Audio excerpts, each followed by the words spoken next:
In this video, we'll talk about our metaphor poem, which is the fourth poem in our collection that we're creating in English class. So on page 40 in your notebooks, I wanted you to write down the definition of a metaphor, a comparison of two unlike things. An example we talked about was the classroom was a zoo. The example poem was Hate by Tato La Vieira. We read that in class and discussed the main topic of the poem and what it's being compared to. In this poem, hate is being compared to a venomous snake.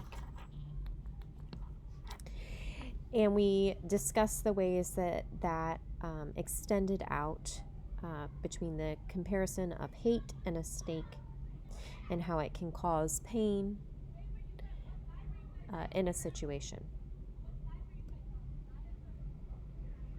Then we were discussing the ways that we can come up with our own metaphor poem. For our brainstorming ideas, we created a chart that had 3 columns. In the first column, we came up with ideas about our topic. My topic was intelligence. And so I came up with 3 things regarding intelligence. That it can't be seen, it's just judged by others, but that's not a good thing, and it can be surprising. Then you received random items to create metaphors. The first one I received was a bird. And I said intelligence could be like a bird because they hide in trees in the way that intelligence can't be seen. The height of its flight might be measured by scientists, but the bird doesn't care. And it could be surprising in the directions that it flies. The second one that I did was the flower.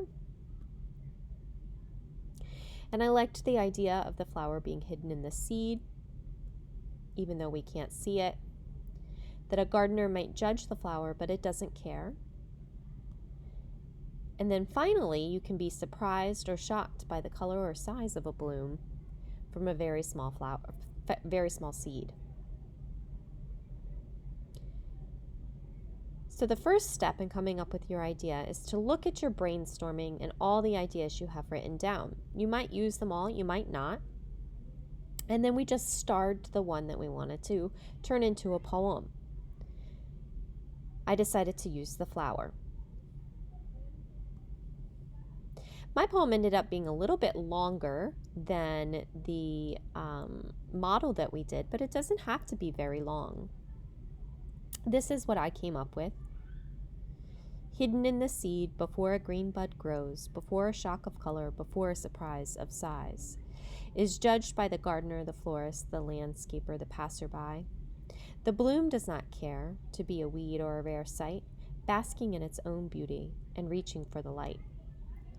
So this is my draft of my metaphor poem. I'll probably go back and add a few words. Reading it out loud now, I can hear that there are some pieces missing or somewhere where the sound is a little bit off from what I'd like.